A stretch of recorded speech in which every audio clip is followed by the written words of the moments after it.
ये कहानी है एक इंसान की जिसने 400 से भी ज्यादा दिनों तक दुनिया की सबसे बड़ी और बेरहम समुद्र पैसिफिक ओशियन में जिंदगी और मौत की जंग लड़ी और वर्ल्ड रिकॉर्ड बनाया। और 14 महीनों बाद वो जिंदा वापस भी आया। लेकिन आते ही ऐसा क्या हुआ कि उसको जेल जाना पड़ गया।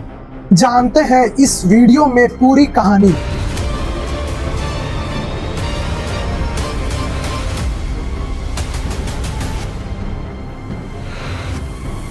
पैसिफिक ओशियन का नाम सुनते लोगों के पसीने छूट जाते। देखिए, पूरी दुनिया में 71% पानी है जो डिवाइडेड है अटलांटिक ओशियन में, पैसिफिक ओशियन में और इंडियन ओशियन और लास्ट आर्कटिक ओशियन में। सबसे बड़ा ओशियन पैसिफिक है।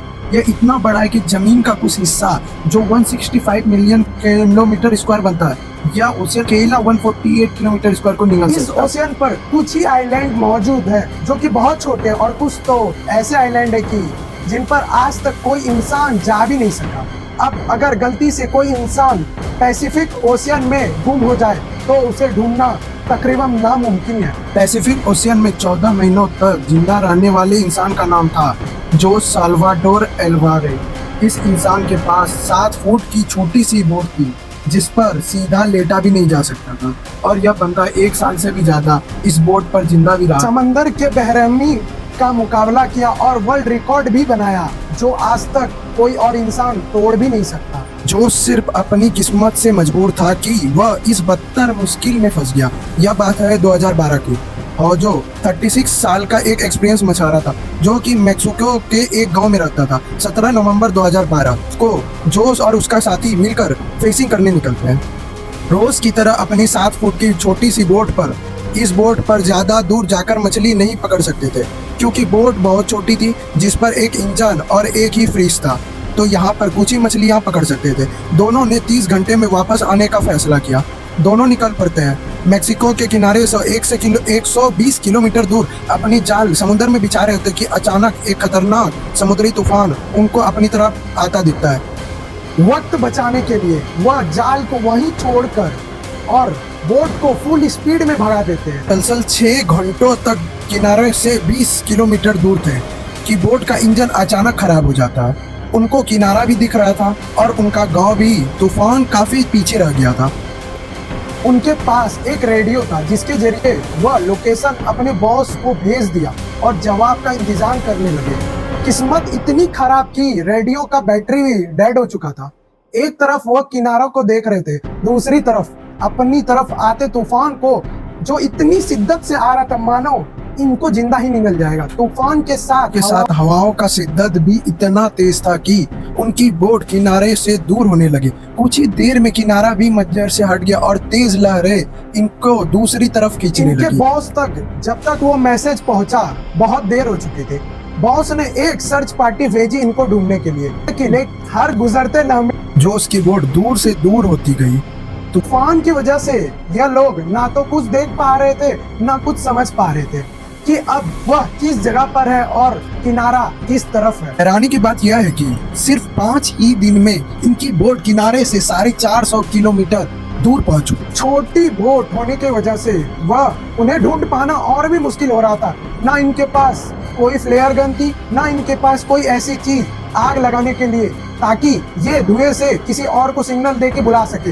दोनों एक दूसरे को देखकर मन ही मन सोच रहे थे कि शायद अब बचना मुश्किल है। 2 दिन पहले खाना ही खत्म हो चुका था। मछली पकड़ने के लिए भी उनके पास साजो सामान नहीं था क्योंकि जाल पहले ही छोड़कर आ चुके थे। दोनों का भूख से बुरा हाल था कि अचानक आने वाले परिंदों से अपना गुजारा करते हैं। समंदर का खारा पानी पीने से इंसान का मौत हो सकता है। इस वजह से उन्होंने बारिश के पानी को प्लास्टिक की बोतल में स्टोर करना शुरू कर दिया था जिसको पीकर वह जिंदा रह सकते। लेकिन जब बारिश ना पड़ती तब वह प्यास बुझाने के लिए मछली और टर्टल्स का खून पी जाते थे, लेकिन वो भी तब जब वो उनको पकड़ने में कामयाब हो जाते थे।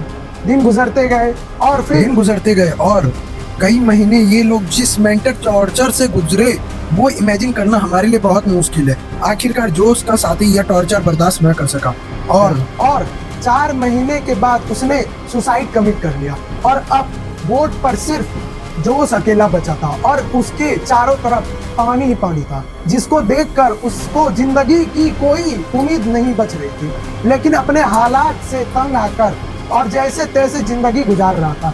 मैप्स में देखा जाए तो एक अंदाजे के मुताबिक हौजे पैसिफिक ओशियन के इस हिस्से में मौजूद था, जिसे दुनिया का खामोश तरीन हिस्सा माना जाता है, क्योंकि यहाँ से सिर्फ कार्गो शिप ही गुजरते हैं।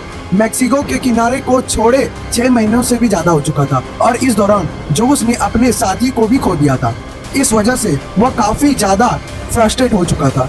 एक दिन जोश को समुद्र में एक कार्गो शिप नजर आता है। पिछले 6 महीनों में पहली शिप थी, उसे नजर आई थी और जोश ने कार्गो शिप की तरफ हर मुमकिन कोशिश की, लेकिन बदकिस्मती से शिप इतनी दूर थी कि जोश को वो ना देख सके और देखते ही देखते जोश की नजरों से शिप भी गायब हो गया और वो यह सोचने लगा कि शायद मेरी किस्मत में मरना ही लिखा है। दोस्तों जरा आप सोचो, 6 महीने तक आप दुनिया की एक ही ऐसी जगह पर ठप हो जहां पर दूसरा कोई और इंसान नजर ही नहीं आता, और अगर एक लंबे अरसे के बाद कोई आपको दिखे लेकिन अगर वो आपको ना देखे और सामने से गुजर जाए तो आपको कैसा लगेगा। 11 महीनों के बाद इस छोटी सी बोट पर 8000 किलोमीटर ट्रेवल कर चुका था। उसके कपड़े भी फट चुके थे और उसके पास खुद को सनलाइट से बचाने के लिए सिर्फ एक अंडरवेस्ट ही बचा था। जब किस्मत जोश पर मेहरबान हुई, फाइनली 439 डेज बाद 30 जनवरी 2014 को उसे अपने आसपास नारियल तैरते हुए दिखाई दिया और यह नजर देखकर वह समझ गया कि आसपास कोई आइलैंड जरूर होगा। फिर उसे दूर एक आइलैंड भी दिखाई दिया। उस आइलैंड तक पहुंचने के लिए उसे करीब आधे दिन का समय लगा।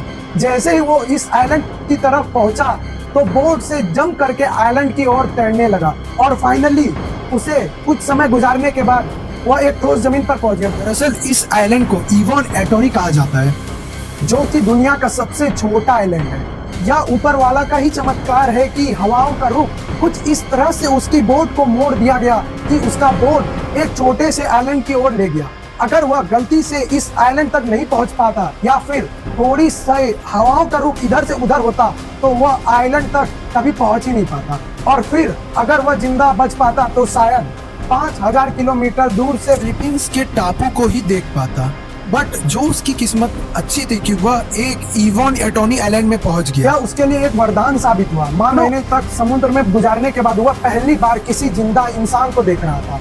यह देखकर उसके आंखों में आंसू आ गया। उसकी कहानी जानने के कुछ ही देर बाद वहां पर लोकल पुलिस पहुंच गई। जोश अपनी पूरी जर्नी पुलिस वालों को बताया, लेकिन उसके बातों पर यकीन करना वाला कोई नहीं था। मतलब 438 डेज तक कैसे कोई एक छोटे से बोर्ड में जिंदा रह पाता, वह भी बिना खाए पिए। और उसने अपने बातों को साबित करने के लिए अपने बॉस को कॉल किया, जो उसे मछली पकड़ने के लिए भेजा करता था। उसके बॉस ने भी यह पुष्टि कर दी कि हाँ, जोश मेरे लिए काम करता था। और लेकिन यह जर्नी अभी खत्म नहीं हुई थी। जोश के मित्र, जिनके आधे रास्ते में ही मौत हो चुकी थी, उनके घर वालों ने जोश के नाम पर केस कर दिया, यह कहते हुए कि जोश ने अपने दोस्त को मार कर ही खा लिया होगा। कुछ दिनों के बाद दावपेच के बाद जोश को छोड़ दिया गया। उसके कुछ दिन बाद उन्होंने एक 438 डेज बुक पब्लिक किया, जिन्होंने अपने पूरी कहानी लिखी। जाने अनजाने में अपने जिंदगी को बचाते बचाते उन्होंने एक ऐसा वर्ल्ड रिकॉर्ड बना दिया जिसे तोड़ने की हिम्मत कोई नहीं करना चाहता था। जोश की कहानी हमें इस तरह प्रेरित करती है कि जिंदगी में चाहे कितनी भी मुश्किलें आ जाए, हर मुश्किल का समाधान जरूर होता है। आई होप आपको वीडियो पसंद आया होगा। वीडियो को पूरा देखने के लिए थैंक यू, और प्लीज सब्सक्राइब, शेयर और सब चीज करें, लाइक करो, कमेंट करो जल्दी से कैसा लगा वीडियो।